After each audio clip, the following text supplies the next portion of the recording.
Bismillahirrahmanirrahim. Assalamualaikum warahmatullahi wabarakatuh.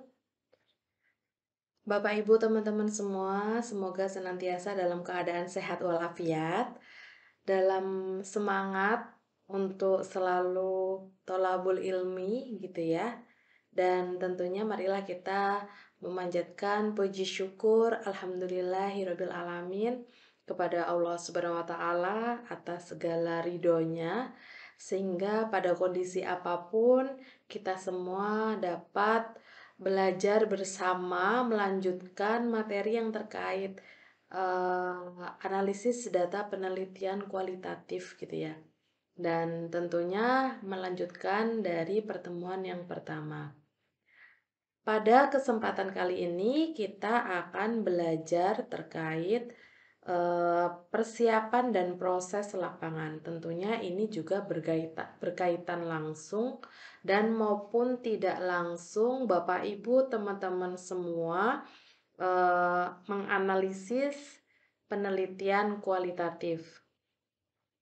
Baik, Bapak Ibu teman-teman semua, marilah kita awali belajar kita bersama dengan membaca basmalah. Bismillahirrahmanirrahim. Oke, Bapak Ibu teman-teman semua, pada pertemuan kedua ini kita akan belajar yaitu tentunya bagaimana sih sebenarnya persiapan untuk proses pengambilan data lapangan gitu ya. Dan selama proses di lapangan. Nah, tentunya sebenarnya kalau mau mengetahui ya proses selama di lapangan gitu ya atau pengambilan data. Nah, itu hal-hal yang berkaitan dari bagaimana sih sebenarnya persiapan untuk pengambilan data gitu ya. Apa saja yang perlu dipersiapkan? Tentunya ketika kita mampu memahami apa yang mau dipersiapkan dalam proses pengambilan data, insya Allah pada saat proses pengambilan data itu tentunya tidak akan banyak mengalami hambatan gitu ya. Oke, nah, memilih teknik pengambilan data. Bapak Ibu teman-teman semua, ini kita akan membicarakan bagaimana caranya kita mempersiapkan gitu ya dan bagaimana persiapan kita itu menjadi media yang tepat sekali gitu ya. Ya, walaupun tidak sekali tepat gitu ya untuk proses pengambilan data lapangan. Nah, di sini nanti saya akan menjelaskan terkait 5 hal metode atau teknik dalam pengambilan data. Oke, ada dokumentasi, observasi, wawancara, audiovisual, fokus groups. Nah, ini tentunya kemarin sempat saya singgung ya di pertemuan pertama gitu ya bahwa metode pengumpulan data yang terbaik menurut saya itu adalah yang dapat digunakan untuk memenuhi kebutuhan dan menjawab big question atau specific question gitu ya yang sudah disusun oleh Bapak Ibu teman-teman semua pada tugas pertemuan pertama. Jadi, silakan nanti ketika sudah menuliskan, kan saya memang belum bisa membaca gitu ya. Dan ini sangat eh, sangat berkaitan gitu sebenarnya antara pertemuan 1, 2, 3 sampai nanti pertemuan ke-7 gitu ya Bapak Ibu teman-teman semua.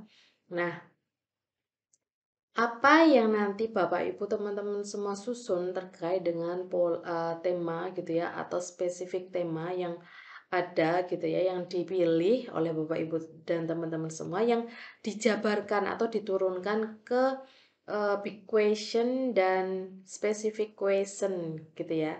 Itu tentunya salah satu hal yang paling penting untuk dapat menjawab itu adalah bagaimana caranya Bapak Ibu dapat menentukan atau memilih teknik pengambilan data yang tepat gitu ya. Oke, yang pertama ini terkait dengan dokumentasi. Oke, dokumentasi ini menjadi salah satu sumber informasi yang berharga bagi peneliti kualitatif dalam mengumpulkan data-data lapangan. Jadi, pengambilan data melalui dokumen itu dapat dilakukan oleh kita semua, terutama kita sebagai peneliti kualitatif gitu ya, dengan cara mengamati arsip-arsip yang sudah tersimpan di dalam sebuah institusi maupun pribadi. Pribadi itu siapa? Ya, orang yang menjadi narasumber atau partisipan di dalam sebuah penelitian kualitatif yang kita konsepkan gitu ya. Jadi nanti Bapak Ibu itu di lapangan yang berkaitan dengan teknik dokumentasi itu mencermati arsip tersebut gitu ya, yang selanjutnya nanti diinterpretasikan maknanya yang terkandung di dalam sebuah substansi dari dokumentasi tersebut. Sehingga dokumentasi itu merupakan metode pengumpulan data yang melibatkan analisis isi dari dokumen tertulis untuk membuat deduksi tertentu berdasarkan parameter penelitian. Nah, Bapak Ibu teman-teman semua, beberapa hal yang perlu saya sampaikan gitu ya, yang tentunya ini berkaitan dengan dokumentasi. Dan dokumentasi ini menjadi sebuah yang yang kadang itu membuat para peneliti khususnya Bapak Ibu teman-teman mahasiswa yang sebelumnya yang saya bimbing gitu ya. eh Kadang mencampur adukan gitu ya antara dokumentasi dari teknik atau metode yang dipilih dan terkait dengan dokumentasi dari proses pelaksanaan sebuah kegiatan gitu ya. Jadi memang sama-sama dokumentasi. Tapi kadang kalau saya melakukan pembimbingan atau bimbingan gitu ya kepada mahasiswa yang tesisnya menggunakan kualitatif dan datanya diambil dengan salah satu metode ini yaitu dokumentasi, itu kadang saya yang merasa bahwa itu bukan dokumentasi dari teknik pengambilan data. Jadi gini, bedakan dokumentasi, walaupun namanya sama-sama dokumentasi ya, bedakan dokumentasi antara teknik pengambilan data dan dokumentasi sebuah kegiatan gitu ya. Jadi Bapak Ibu teman-teman semua, dokumentasi teknik pengambilan data gitu ya. Teknik dokumentasi dalam pengambilan data, maka yang nanti akan ditampilkan oleh Bapak Ibu teman-teman semua di dalam laporan penelitian itu adalah hasil kajian dokumentasi. Hasil kajian dokumentasinya ya. Sehingga terdapat beberapa dokumen-dokumen atau arsip-arsip yang tentunya itu mendukung dari proses wawancara atau dari berbagai teknik-teknik yang sudah Bapak Ibu teman-teman semua gunakan gitu ya. Jadi tidak hanya sekedar menampilkan foto-foto atau dokumentasi pada saat Bapak Ibu teman-teman semua sedang melakukan penelitian gitu ya. Itu memang berbeda walaupun sama-sama namanya dokumentasi. Oke, Bapak Ibu teman-teman semua, itu yang menjadi perhatian penting di dalam sebuah teknik atau metode pengambilan data dokumentasi. Jadi nanti ketika Bapak Ibu teman-teman semua melakukan proses penelitian dengan pengambilan data menggunakan teknik dokumentasi, tentunya ini sudah paham gitu ya. Terutama nanti mungkin ada Bapak Ibu teman-teman semua yang bimbingan tesisnya dengan saya dan kebetulan dengan menggunakan kualitatif. Nah, itu menjadi perhatian yang sangat penting. Dokumentasi bukan sekedar foto-foto kegiatan atau proses Bapak Ibu teman-teman semua saat melakukan pengambilan data, itu bukan ya, bukan. Dan itu tidak perlu ditampilkan di body text pada laporan tesis. Melainkan kalau misalnya mau ditampilkan gitu ya bahwa ini sudah melakukan penelitian loh kayak gitu. Nah, silahkan ditampilkan di lampiran. Nah, itu nggak apa-apa ya. Oke, selanjutnya adalah observasi. Nah, observasi itu kata lainnya adalah proses pengamatan, gitu ya. Jadi teknik pengambilan data menggunakan observasi itu kita semua sebagai peneliti itu mengamati baik itu aktivitas orang yang menjadi narasumber atau partisipan kita, gitu ya, atau mengamati, mengobserver kayak gitu ya, mengobservasi lingkungan gitu ya. Misalnya kalau Bapak Ibu teman-teman semua memiliki tema terkait dengan proses pembelajaran kayak gitu kan. Artinya adalah Bapak Ibu teman-teman semua melakukan proses pengamatan mendalam bagaimana sih sebenarnya guru itu mampu mengelola kelas kayak gitu ya. Apakah ada persiapannya, terus apakah medianya itu menarik gitu ya, menarik siswa tentunya. Terus apa namanya, teknik yang digunakan itu apakah dapat mengembangkan pola pikir kreatif dan critical thinking-nya siswa kayak gitu, nah, dan lain sebagainya. Nah, itu tentunya Bapak Ibu teman-teman semua ketika proses observasi atau pengamatan itu bisa dilakukan secara mendalam dengan cara tidak berinteraksi dengan orang yang sedang kita apa namanya sedang kita amati gitu ya. Saya minta maaf sebentar, saya apa namanya gatal loh, jadi batuk dulu sebentar.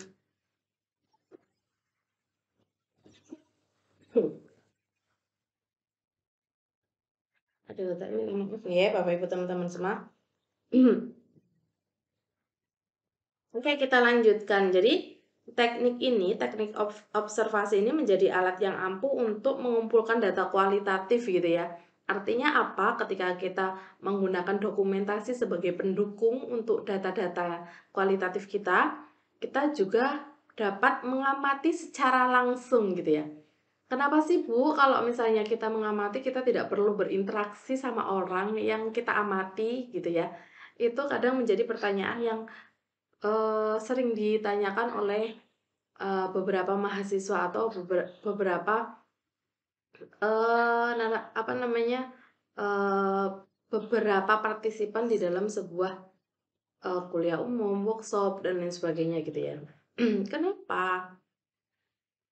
Karena itu salah satu hal untuk mengantisipasi gitu ya. Ketika kita tidak berinteraksi di dalam sebuah pengamatan, proses pengambilan data dalam sebuah pengamatan gitu, tentunya kita tidak akan apa ya, menemukan data-data yang tidak real kayak gitu ya. Gimana itu Bu, kayak gitu ya. Jadi ada beberapa hal ketika kita melakukan observasi itu harus diam-diam kayak gitu ya. Harus menyamar dan tentunya jangan sampai terlihat oleh orang yang kita amati. Kalau kita sedang melakukan proses pengambilan data dengan melakukan teknik observasi atau pengamatan kepada orang atau perilaku orang, ya tentunya itu adalah sebuah hal yang harus senatural mungkin gitu ya. Kenapa demikian? Karena kadang itu ada eh apa ya, persepsi yang tidak kita inginkan gitu ya. Bisa jadi itu berkaitan dengan perilaku orang yang kita amati. Apa itu perilaku yang, apa namanya, perilaku yang kita amati ya? Kalau orang yang kita amati sadar betul ketika kita sedang mengamati gitu ya, dan sedang melakukan pengambilan data, bisa jadi perilaku yang sedang dilakukan oleh orang yang kita amati itu dibuat-buat kayak gitu ya, tidak natural. Ada apa namanya, ada hal-hal di luar kendalinya orang yang sedang kita amati gitu ya. Contohnya, kita melakukan sebuah penelitian terkait dengan misalnya evaluasi pelaksanaan pembelajaran jarak jauh selama pandemi COVID, misalnya seperti itu ya. Artinya apa? Eh, kita tahu selain dari metode evaluasi yang harus kita pahami, kan banyak sekali pendekatan dari metode evaluasi, banyak sekali metode dari pendekatan evaluasi ya. Misalnya ada CIPP, CIPPO, Kikmetrik, diskrepensi, dan lain sebagainya kayak gitu ya. Nah, salah satu dari proses pengambilan data itu mewajibkan, ya nggak mewajibkan ya, mengharuskan atau idealnya kita harus mengamati gitu ya dari proses pembelajaran. Nah, pada saat kita mengamati, nah itu tentunya jangan sampai orang yang kita amati atau guru yang sedang melakukan proses pembelajaran jarak jauh selama pandemi COVID itu tidak mengetahui kayak gitu ya. Kenapa demikian? Ya bisa jadi ketika yang bersangkutan atau informan tersebut mengetahui hal-hal yang sebenarnya tidak dilakukan mungkin bisa dilakukan gitu ya. Pertama, yang biasanya hanya diberikan tugas saja kepada siswa, tentunya mungkin karena diamati terus dibagus-baguskan kayak gitu ya.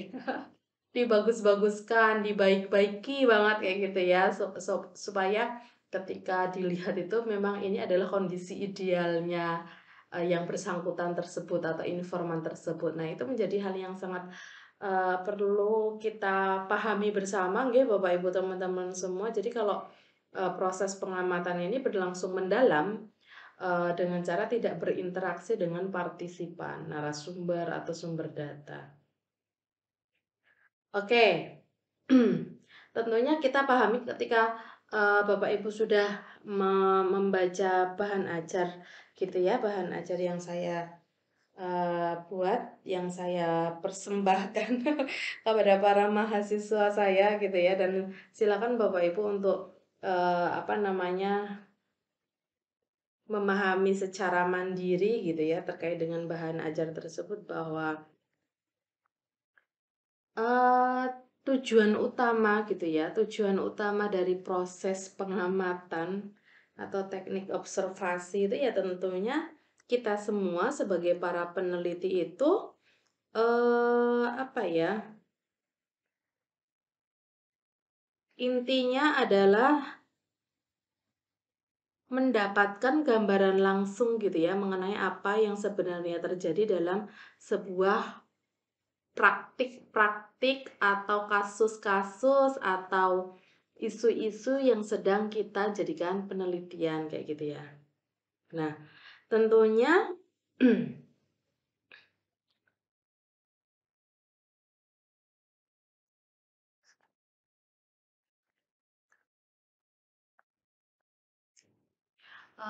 tentunya Bapak Ibu teman-teman semua itu kalau misalnya bisa apa namanya supaya datanya itu bisa komprehensif, real, nyata, terus tidak lupa misalnya Bapak Ibu teman-teman semua ini apa namanya memiliki daya ingat yang tidak panjang gitu ya, ya silakan Bapak Ibu teman-teman semua ketika mengamati itu bisa menggunakan sebuah rekaman gitu ya, proses rekaman gitu ya. Nah,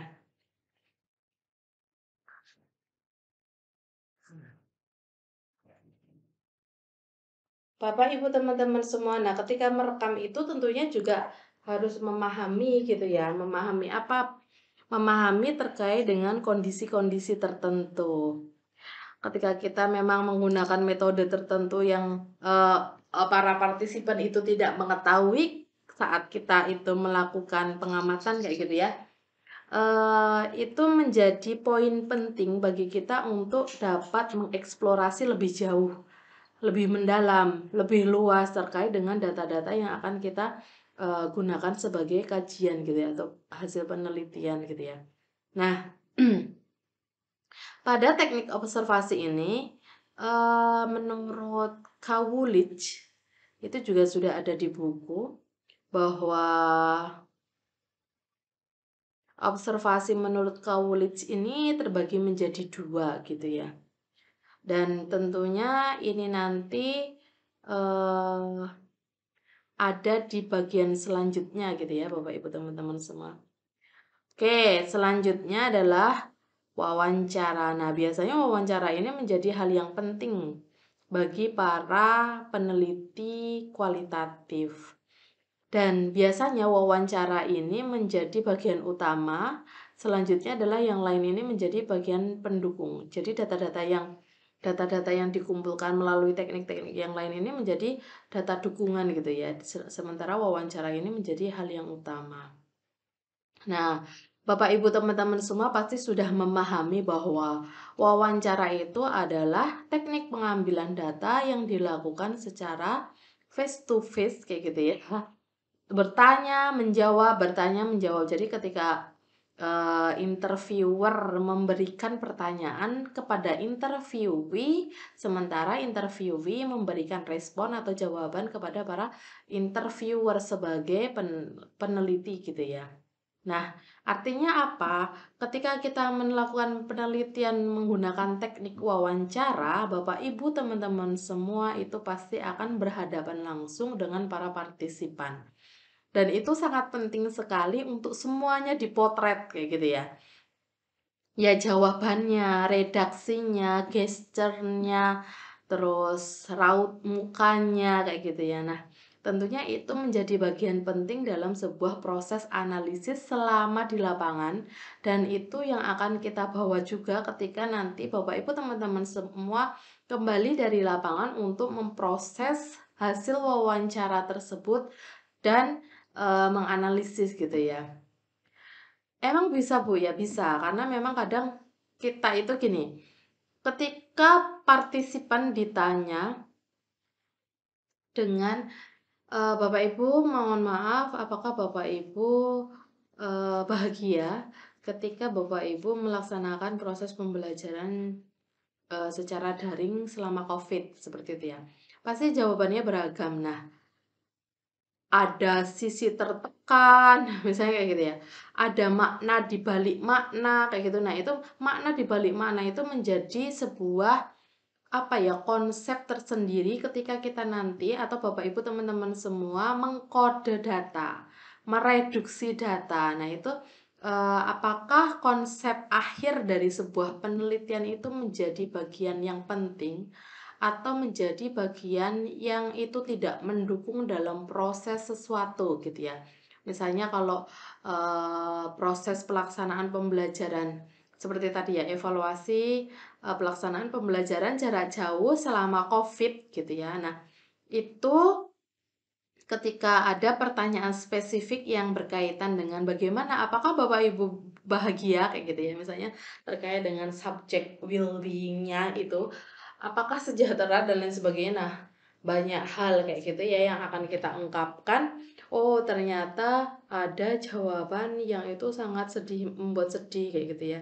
Ya misalnya kehilangan waktu untuk keluarga, terus kehilangan apa namanya eh waktu untuk me time kayak gitu ya karena memang proses untuk persiapan pembelajaran jarak jauh itu memang sangat luar biasa effortnya kayak gitu ya harus nyiapin materinya harus nyiapin videonya misalnya kayak gitu ya yang sangat menarik terus harus mempersiapkan indikator-indikator penilaian kayak gitu ya bagaimana supaya penilaian itu komprehensif walaupun siswa-siswanya tidak secara langsung bertatap muka seperti itu ya.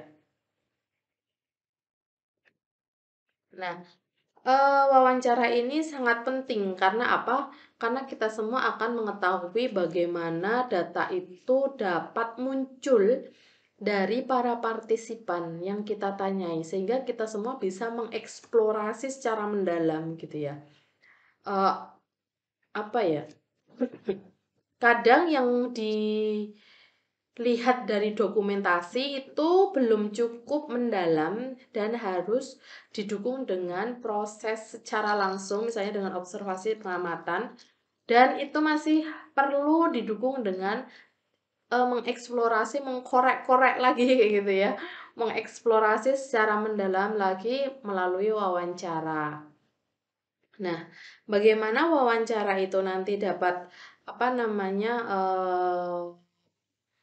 apa dapat mengembangkan gitu ya, mengembangkan sebuah konsep dari para peneliti gitu ya. Itu nanti akan dijelaskan di slide berikutnya. Oke, sebentar maaf. Terkait dengan audio visual.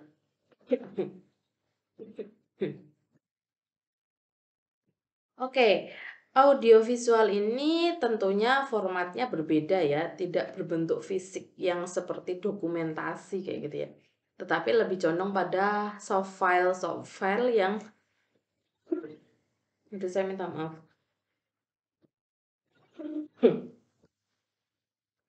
Jadi ini karena beberapa waktu pekan lalu ya kalau nggak salah ngajar full sampai jam 5 ngajar S1, ngajar S2 gitu ya. Terus kena ini dampaknya batuk-batuk sampai sekarang masih kalau ngomong panjang gitu ya, ngomong lama itu masih terasa gatel-gatelnya gitu ya.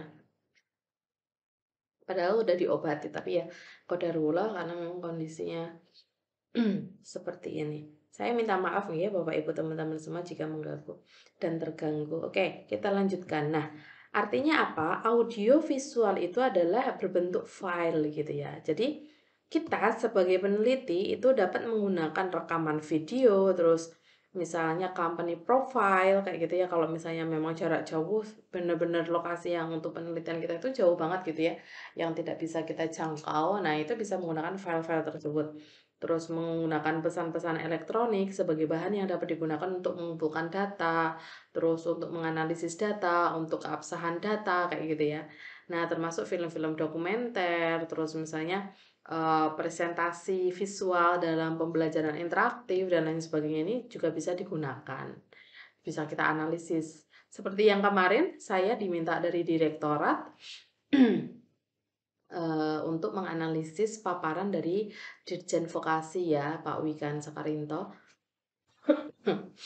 Pak Wikan terkait dengan project based learning itu seperti apa. Nah, konsepnya yang disampaikan oleh Pak Wikan itu saya diminta untuk menganalisis. Nah, itu analisis yang diminta juga menggunakan atlas. Lalu dibuat model visualisasinya itu seperti apa. Nah, salah satunya itu saya tidak perlu ketemu dengan Pak Wikan untuk wawancara kayak gitu ya. Saya bisa menggunakan data dari Pak Wikan itu ya melalui audio visual atau video bukan interaktif ya, video yang dibuat oleh Pak Wikan yang terkait dengan materi project based learning dan teaching factory kayak gitu ya.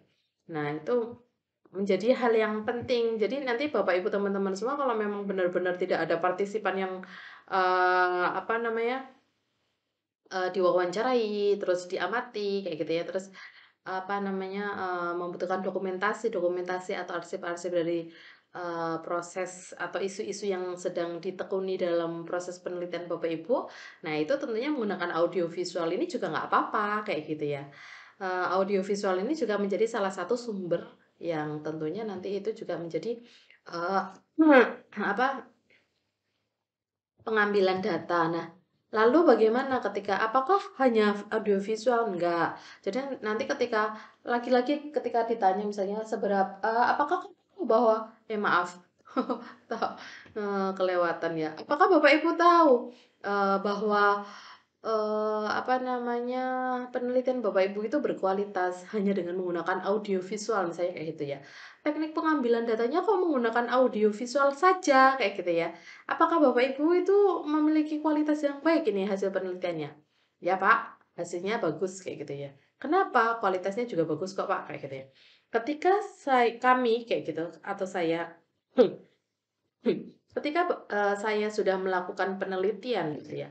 Walaupun menggunakan audio visual dan saya menganalisis paparan misalnya ya Pak Direktur atau misalnya paparan informan tersebut gitu ya melalui berbagai video-video yang sudah dibuat kayak gitu ya. Dan setelah itu, setelah saya analisis, setelah saya bahas, saya menemui beliau secara langsung dengan apa namanya triangulasi metode kayak gitu ya. Kenapa menemui beliau? Nah, saya mengkonfirmasi apakah yang disampaikan beliau melalui video gitu ya. Video tersebut dan saya analisis itu seperti ini yang sudah saya bahas gitu ya. Di sini juga hasil pembahasannya saya mendukung, apakah mendebate kayak gitu ya. Apakah yang lain? Nah, itu nanti menjadi temuan dari hasil penelitian Bapak Ibu teman-teman semua. Oke, terakhir adalah focus groups gitu ya. FGD boleh, focus groups discussion kayak gitu ya. Nah, itu merupakan pengumpulan data dengan melibatkan sekelompok partisipan.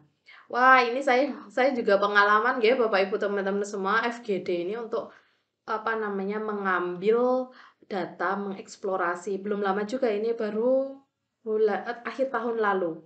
Jadi akhir tahun 2021 karena saya mendapatkan penelitian, hibah penelitian dari LPDP ya, terkait dengan model blended learning untuk guru-guru di sekolah dasar. Nah, saat itu karena memang masih masa-masa yang apa pembatasan kayak gitu ya, akhirnya tadinya yang dijadwalkan atau direncanakan untuk proses pengambilan data dengan menggunakan wawancara secara tatap muka, akhirnya menggunakan focus groups. Nah, focus groups ini saya lakukan dengan berbantuan platform Zoom Cloud Meeting. Maaf, Google Meet. Ya, menggunakan Google Meet, saya rekam, terus saya melakukan wawancara. Nah, apa yang bisa diambil hikmahnya gitu ya. Nah, ini yang perlu saya sampaikan gitu ya dan menjadi pemahaman bersama kita gitu ya. Kita semua supaya nantinya ketika kita menggunakan focus groups itu bisa maksimal kayak gitu ya, Bapak Ibu teman-teman semua. Jadi jadi yang pertama saya minta maaf ya. Jadi yang pertama ada kelebihan dan pasti ada kelemahan kayak gitu ya. Nah, focus groups itu menjadi bagian penting juga di dalam sebuah proses eksplorasi makna-makna dari para partisipan. Hanya saja ketika fokus groups itu banyak partisipan itu yang seperti terhalang tembok besar gitu ya, yang tidak bisa berkata apa-apa. Jadi ya hanya sekedar, oh ya saya juga seperti itu. Ketika ditanya, bagaimana Bapak Ibu bisa mengembangkan proses pembelajaran menjadi pembelajaran yang menarik, walaupun itu dilakukan secara separuh-separuh gitu ya, separuh tatap muka, separuh dengan menggunakan online. Nah, yang pintar ngomong nih ya Bapak Ibu teman-teman semua kan kadang kalau apa namanya orang kualitatif itu yang dicari adalah partisipan yang pintar ngomong kayak gitu ya supaya datanya banyak banyak banyak berkembang terus luas habis itu apa namanya kaya kayak gitu ya. Nah ini yang aktif ini ya langsung raise hand kayak gitu ya. Terus speak up kayak gitu. Nah, terus menyampaikan, menurut saya bla bla bla, panjang sekali terus.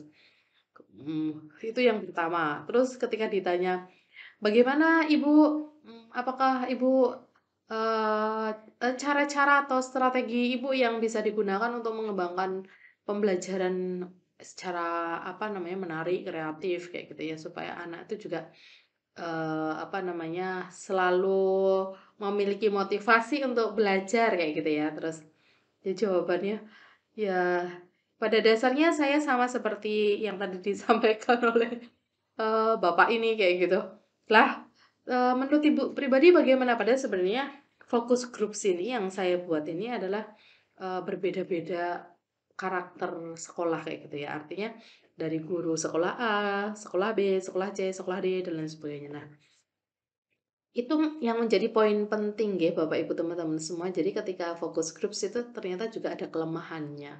Walaupun kemudahannya itu keuntungannya itu kita tidak banyak apa namanya membuang waktu kayak gitu ya kan karena memang bisa satu. Dan itu ketika mungkin fokus grupsnya nggak melalui platform Zoom atau Google Meet atau platform lainnya dengan online kayak gitu ya. Ketika bertatap muka pun itu juga sama karena saya waktu S3 waktu masih S3 saya dimintai tolong sama salah satu profesor saya gitu ya. Dan itu melakukan penelitian terus menggunakan focus groups untuk mengeksplorasi makna gitu ya. Waktu itu terkait dengan kemitraan. Kemitraan yang terakhir maaf, sebelumnya itu terkait dengan Teaching Factory, sebelumnya lagi itu terkait dengan apa namanya vocational leadership kayak gitu ya. Nah, kan kalau fokus group itu dibagi nih, ada MC-nya, moderatornya, terus ada yang notulen kayak gitu ya. Nah, notulisnya itu dari tim-tim peneliti, mereka yang bertugas ini dari tim peneliti gitu ya. Nah, sementara eh, ada sekitar 5 orang. 5 orang itu dari dunia usaha, dunia industri, terus dari balai, terus dari kepala sekolah SMK. Selanjutnya ya ada 3 kepala sekolah SMK. Itu juga gitu. Ketika moderator memberi saya ya, saya moderatornya dan saya memang sudah menyiapkan pedoman wawancara gitu ya. Karena memang menggunakan metode struktur. Ketika apa namanya, saya menyampaikan pertanyaan gitu ya, jawabannya juga kayak gitu. Saya seperti Bapak ini selaku kepala sekolah, SMK ini kayak gitu ya. Walaupun beda bidang keahlian ya, tapi menurut saya, eee, apa yang disampaikan Bapak ini sudah cukup mewakili apa yang saya lakukan kayak gitu. Ini jadi kacau kayak gitu ya. Jadi, sampai baru 2 kali kalau nggak salah, sampai mengulang lagi, FGD lagi 2 kali kan. Yang kedua ini karena saya eee, tidak mengambil hikmah, saya minta maaf ya, Yang kedua ini karena saya tidak mengambil hikmah dari FGD-nya yang pertama itu kejadian lagi, keulang lagi walaupun lebih spesifik ya menjadi 2 orang kayak gitu ya. Nah, ternyata 2 orang juga belum bisa mengeksplorasi gitu ya. Memang kalau mau wawancara baiknya memang face to face. Kenapa kok 2 orang juga tidak bisa mengeksplorasi? Bapak Ibu saya minta maaf mungkin saya tak izin minum dulu. Gatal sekali soalnya.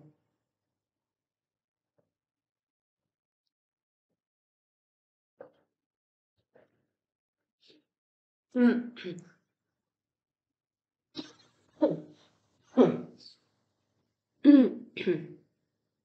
Oke, kita lanjutkan. Nah, saya minta maaf dan sangat berterima kasih sekali. Pokoknya semoga ridhonya Bapak Ibu dan ikhlasnya Bapak Ibu karena apa namanya memaafkan gangguan dari saya ini menjadi kemudahan menjadi kemudahan Bapak Ibu teman-teman semua untuk bisa memahami dan bisa lulus tepat waktu, lebih cepat juga lebih baik kayak gitu ya. Oke, kita lanjutkan ya Bapak Ibu teman-teman semua. Jadi kenapa 2 orang pun juga masih menurut saya itu kok tidak bisa mengeksplorasi makna lebih mendalam gitu ya. Ternyata ketika saya menanyakan, nah nanti sepertinya itu akan saya upload di YouTube juga ya wawancara ke kepala sekolah, 2 kepala sekolah itu. Ternyata memang ketika saya menanyakan gitu kan, saya menanyakannya kan gantian ya supaya tidak monoton, supaya yang satu tidak apa namanya menunggu lama kayak gitu ya, supaya bisa berinteraksi kayak gitu ya. Nah, ketika saya menanyakan kepala sekolah yang A, yang satu itu perempuan sama laki-laki. Yang perempuan gitu ya, oh yang perempuan ini pandai sekali gitu ya dalam speak up, dalam mengurai kata, terus menyampaikan apa yang sedang dilakukan, sudah dilakukan, harapan-harapan kayak gitu-gitu ya, semuanya sudah terjawab dengan baik. Tetapi yang laki-laki ini justru yang aduh, kenapa ini sangat teoritis kayak gitu ya, kenapa ini hanya copy paste kayak gitu dari apa yang sudah disampaikan sama kepala sekolah sebelumnya yang diwawancarai kayak gitu ya. Dan ini menjadi evaluasi bagi saya. Jadi ketika memang mau wawancara itu memang lebih baiknya adalah face to face kayak gitu. Satu lawan satu. Nah, itu. Karena apa? Menurut saya pribadi, berbagai pengalaman yang sudah saya lakukan, justru ketika kita bisa satu wawancara gitu ya, maaf bukan satu wawancara, tapi face to face secara langsung, eh, kita semua sebagai peneliti kualitatif mewawancarai satu partisipan gitu ya, bergiliran walaupun beda tempat, beda waktu, beda hari kayak gitu ya. Itu ternyata bisa deep talk kayak gitu ya. Kadang itu bisa sampai curhat kayak gitu. Kadang juga ada sesuatu yang rahasia yang mungkin yang itu menjadi hal yang sangat, apa namanya, privacy, tapi walaupun privacy juga bukan, sebuah, apa namanya, yang tidak perlu disampaikan, enggak, tapi maksudnya adalah itu menjadi hal yang rahasia tetapi secara umum kayak gitu ya. Maksudnya apa? Ya misalnya kan kita tidak kan kita itu tidak tahu ya ketika kita ke lapangan gitu ya. Misalnya budayanya di sekolah, misalnya kita penelitian di sekolah kayak gitu ya. Kita tidak tahu iklimnya di sekolah itu seperti apa, budayanya di sekolah itu seperti apa, kayak gitu. Nah, hal-hal yang seperti itu ya nggak apa-apa kalau misalnya, kita terima kayak gitu ya, walaupun itu mungkin nanti direduksi gitu ya. Karena ini tidak relevan, oke direduksi, ini nggak apa namanya, nggak masuk ke dalam sebuah, proses analisis atau dalam sebuah kajian kayak gitu ya, atau temuan yang akan dilakukan. Oke, Bapak Ibu teman-teman semua, jadi itu ya dari focus groups. Jadi tentunya kita pahami bahwa focus groups itu wawancara yang dilakukan, dengan melibatkan sekelompok partisipan kayak gitu ya. 6, 12 kayak gitu, 6 sampai 12. Nah, seperti yang tadi saya sampaikan bahwa di dalam sebuah fokus grup itu terdiri dari moderator, fasilitator, terus peneliti-peneliti inti dan semua partisipan yang dijadikan sebagai kunci kunci atau informan di dalam penelitian kita. Aduh, ini sangat mengganggu sekali ya Bapak Ibu teman-teman semua. Saya minta maaf sekali. Oke, ini agak cepat saja. Next adalah apa ini ya? Oh, ini adalah terkait dengan apa sih sebenarnya dokumentasi. Nah, ini tadi sudah saya sampaikan. Foto ini adalah maksudnya ya. Oke, kita urutkan. Dokumentasi yang pertama adalah arsip ya, tentunya terkait dengan arsip-arsip. Misalnya kalau Bapak Ibu teman-teman semua meneliti terkait dengan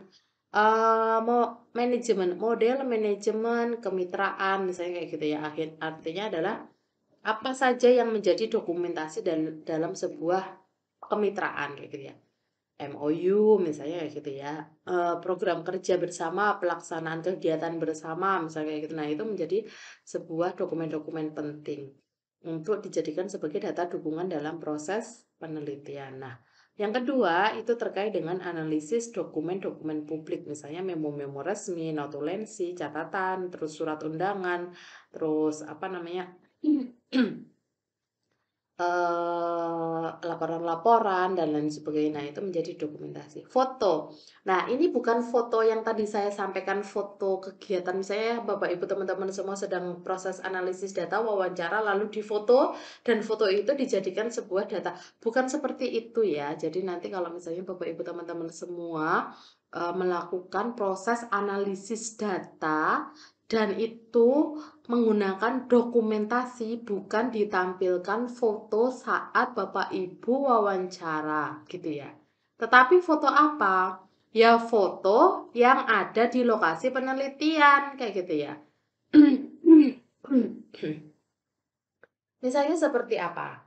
Ketika Bapak Ibu teman-teman semua sedang melakukan proses penelitian terkait dengan sejarah kayak gitu ya. Nah, sejarah itu ya tentunya berkaitan dengan etnografi. Sejarah bahasa itu etnografi kayak gitu ya. Atau fenomenologi juga masuk kayak gitu ya. Atau mau ke grounded teori itu mengkonstruksi teori itu juga masuk. Oke.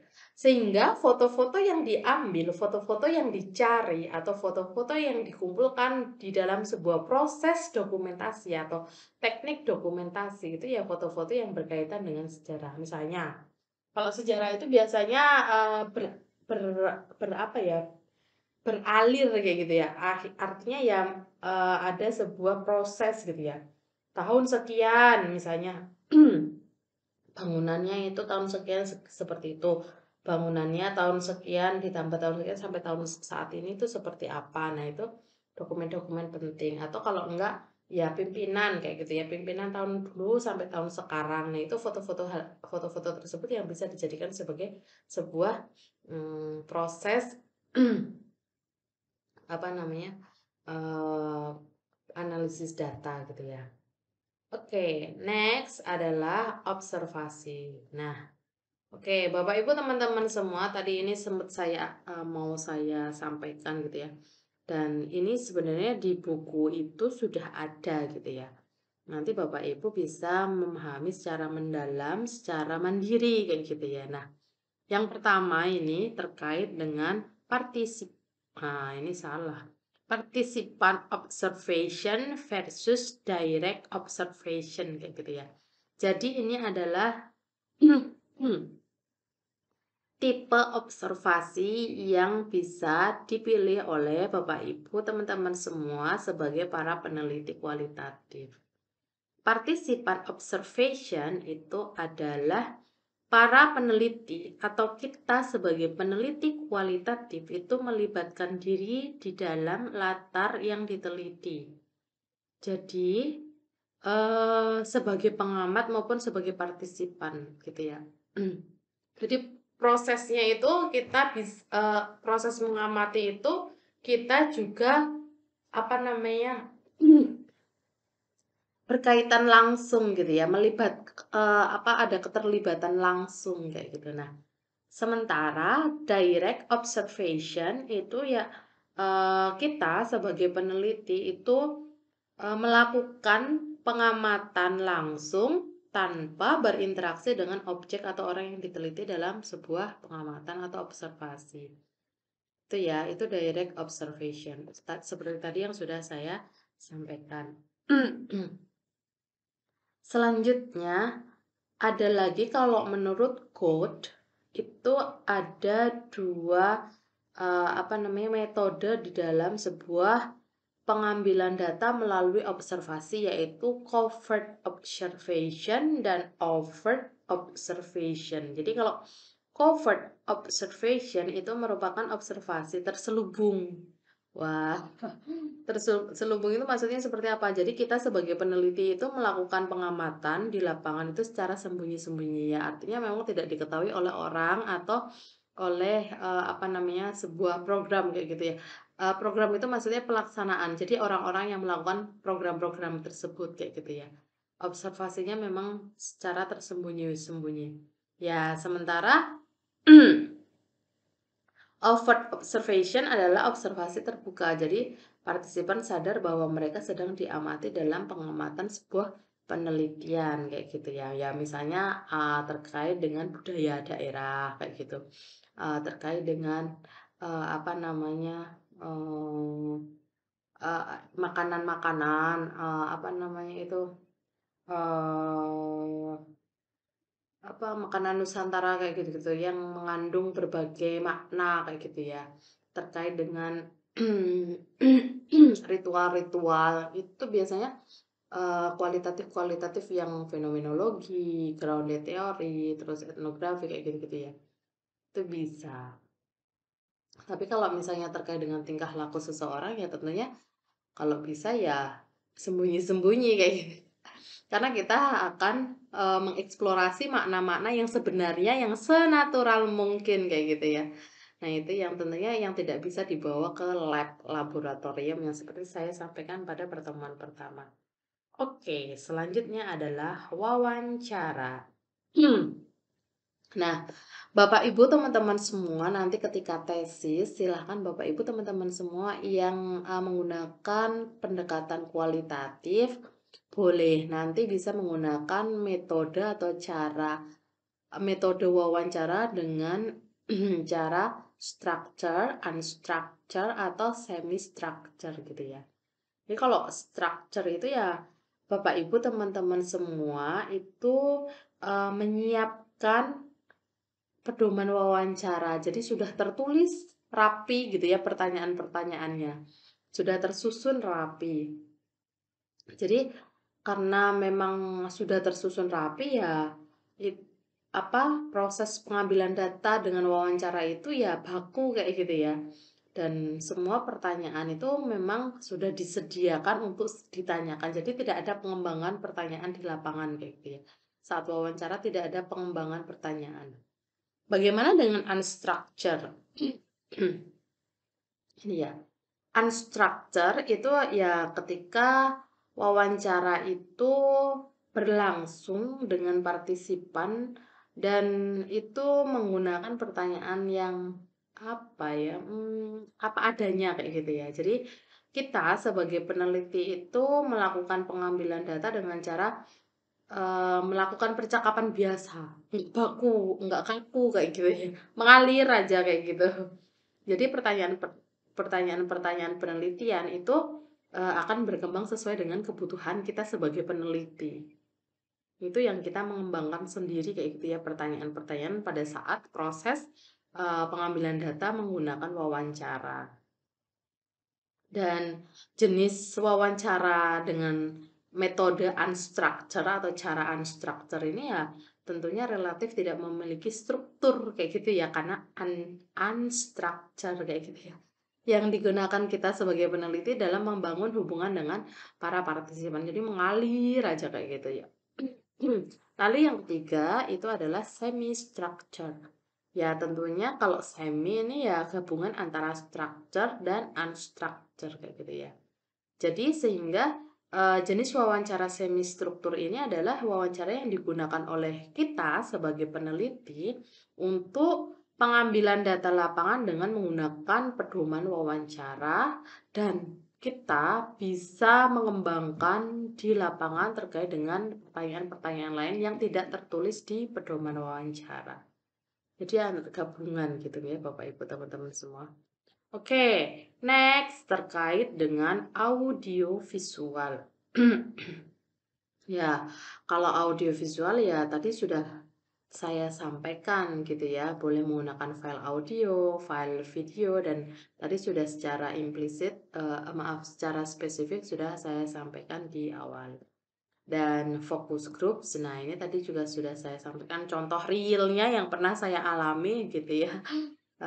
Apa namanya, ya tentunya kalau memang mau menggunakan ya ini kayak gitu ya Bapak Ibu menyiapkan beberapa orang gitu ya, sekelompok orang untuk melibatkan misalnya 6 sampai 12 orang, terus melakukan diskusi sesuai dengan kajian atau penelitian yang Bapak Ibu sedang dalami kayak gitu ya, sedang lakukan kayak gitu. Oke, selanjutnya kita akan memahami terkait dengan pedoman pengambilan data, pedoman pengumpulan pengambilan data gitu. Pedoman pengambilan data bisa, pedoman pengumpulan data bisa. Oke, Bapak Ibu teman-teman semua, ketika berbagai teknik yang tadi sudah kita pelajari bersama gitu ya.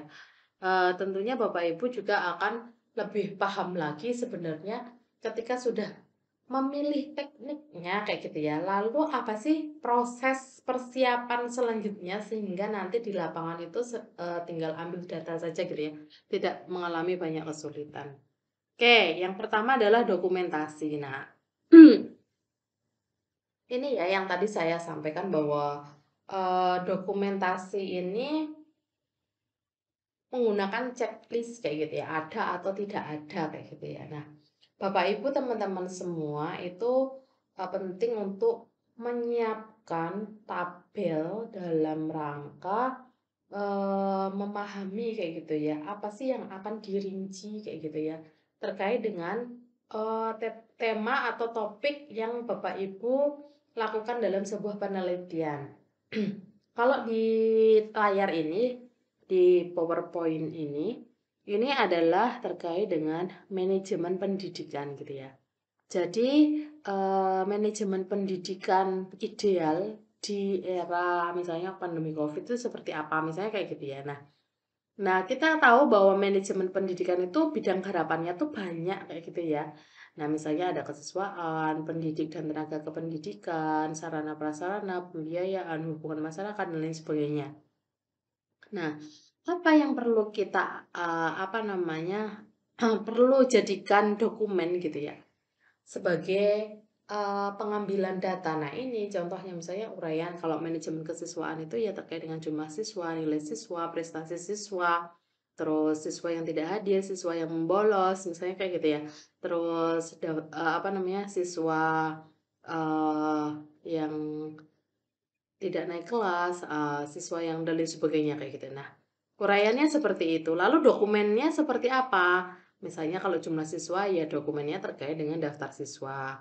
Terus nilai siswa gitu ya, ditunjukkan dengan nilai rapor atau nilai harian atau ulangan tengah semester, ulangan akhir semester dan lain sebagainya kayak gitu. Nah, ada atau tidak kayak gitu ya? Ada. Kalau ada ya berarti dokumen tersebut itulah yang nanti dijadikan sebagai bahan kajian, sebagai bahan untuk dukungan dari metode-metode lain yang digunakan di dalam proses penelitian kualitatif. Jadi dokumen ini nggih Bapak Ibu teman-teman semua, jadi bukan dokumentasi pada saat Bapak Ibu teman-teman semua sedang mengamati dokumen-dokumen yang ada di lapangan kayak gitu ya.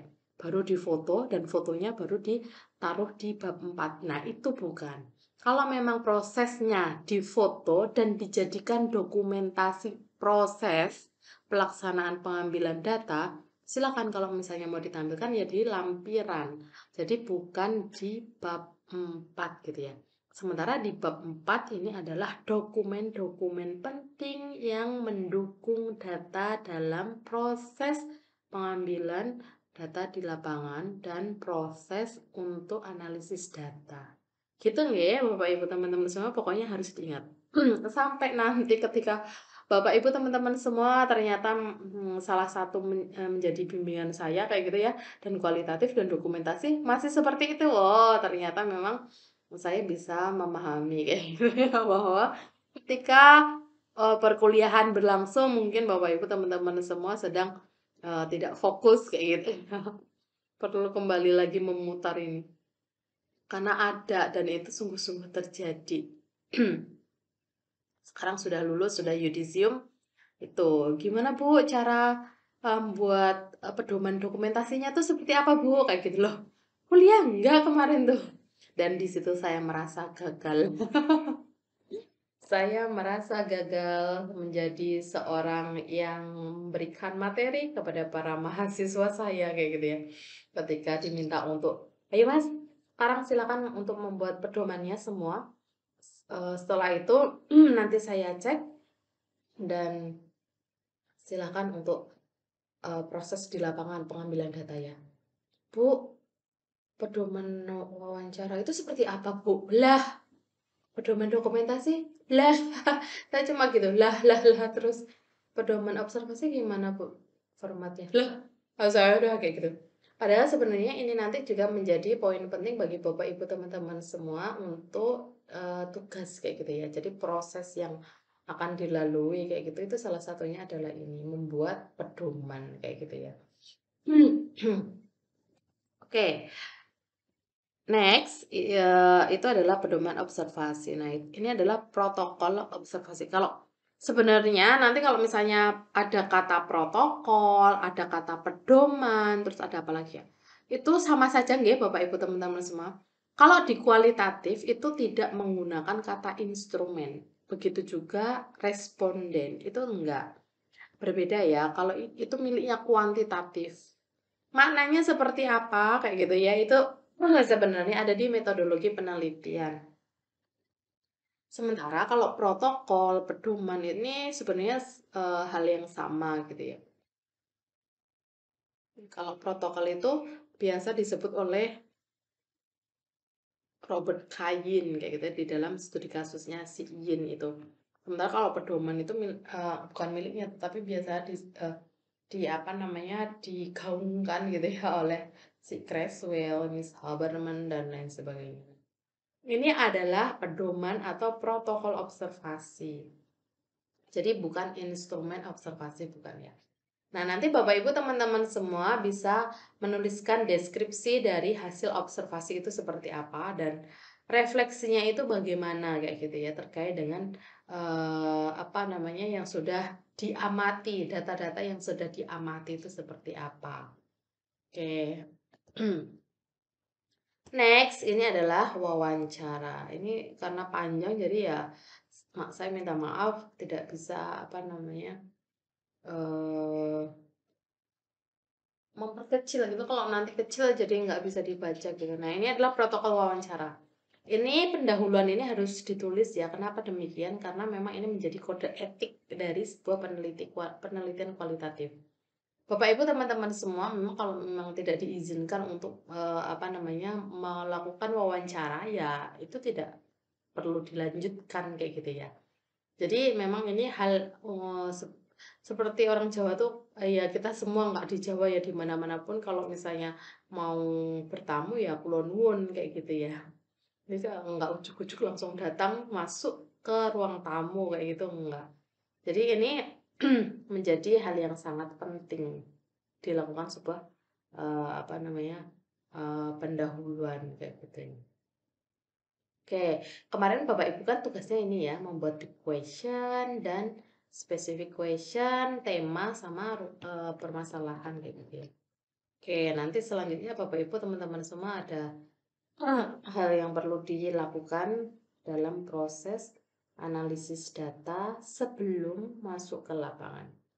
Next, itu terkait dengan audio visual. Nah, ini sama halnya terkait dengan dokumentasi kayak gitu.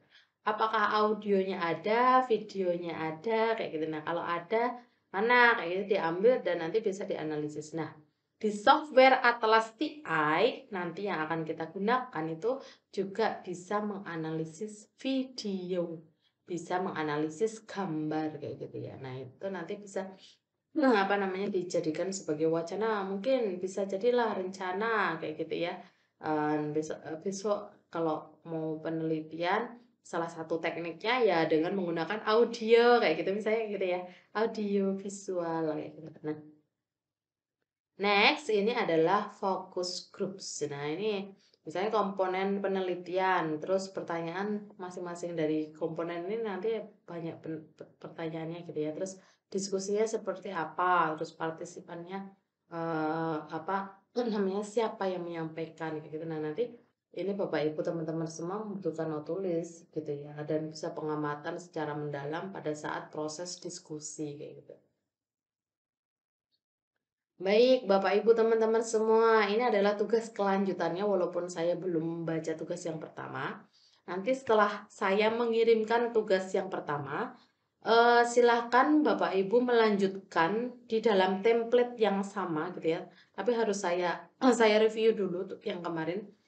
Silakan untuk memilih teknik pengambilan data lapangan yang akan digunakan dalam penelitian kualitatif atau mini research di perkuliahan kita.